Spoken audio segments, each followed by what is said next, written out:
Bonjour à tous, dans cette vidéo, je vais vous montrer comment héberger DeepSeek localement, d'accord? J'ai déjà montré comment héberger d'autres modèles, mais nous allons voir spécifiquement DeepSeek. DeepSeek a deux modèles, dont un de 8 milliards pour les ordinateurs moins puissants. Regardez, j'ai trouvé les exigences ici. D'accord? Nous avons le R1 Distill-Camp de 7 milliards qui nécessite 16 Go de RAM. Il y a aussi le R1 Distill-Camp de 1,5 milliard de paramètres qui requiert 3,5 Go de RAM. Okay? Puis on a d'autres modèles énormes, comme celui de 671 milliards de paramètres, qui nécessitent un setup multi-GPU NVIDIA, etc. Supposons que vous vouliez un modèle plus simple, la procédure reste la même, d'accord?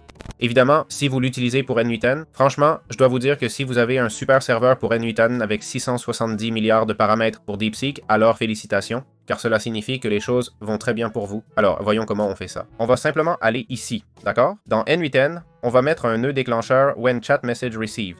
Basiquement, quand on reçoit un message, on l'attribue à un agent d'intelligence artificielle. Et ici, ce qu'on va faire, c'est ajouter un modèle. Ce modèle sera le Ollama Chat Model. Comme vous voyez, il est déjà lié à mon compte Ollama. Normalement, ça se lit automatiquement, ok? Vous cliquez sur Edater, ça indique l'URL de base, localhost, et c'est tout, ok? Ça se configure tout seul.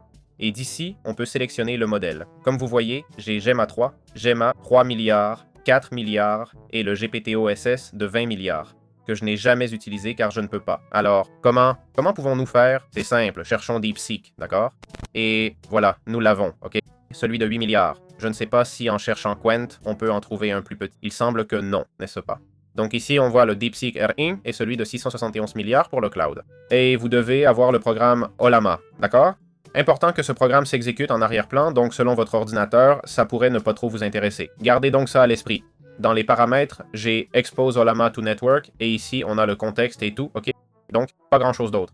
Si on va maintenant sur Ollama et qu'on clique sur Open File Location, ça nous amène ici. On se dirige maintenant vers le dossier Ollama lui-même. On refait la même chose, d'accord? Clic droit, Open File Location, et on devrait avoir les modèles par ici. Regardez, c'est ici. Si on cherche utilisateur et non .ollama, on le trouve ici dans Models. Et voilà, on aura les modèles par ici. Vous voyez, Gemma 3 d'1 milliard et 4 milliards, et le GPT-OS de 20 milliards, qu'on va enlever. C'est juste le registre, ok? Maintenant, on va dans Blobs, et là, on aurait les modèles. Je suppose que c'est ce gros fichier ici, même si ce n'est pas indiqué. Voilà, c'est aussi simple que ça. J'espère que c'est clair.